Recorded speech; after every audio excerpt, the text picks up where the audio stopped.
Hello guys, mayroon akong bagong papakita sa inyo. Isang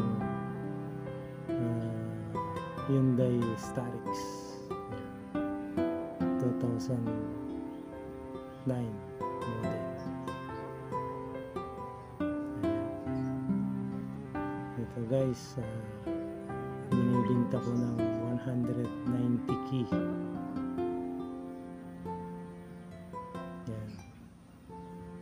So maganda pa siya, makinis, malinis yung makina, wala siyang blue by, wala siyang talsik. So sa pintura okay naman siya, kaya makinis pa, makintag, maalaga yung may-ari. So ito guys,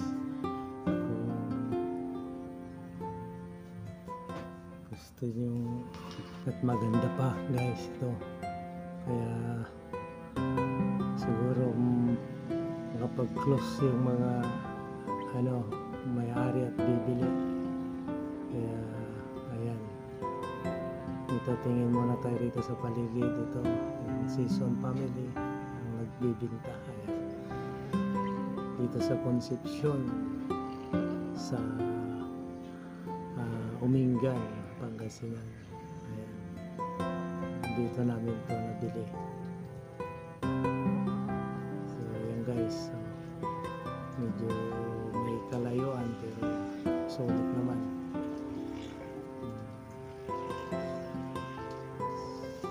Ayan guys,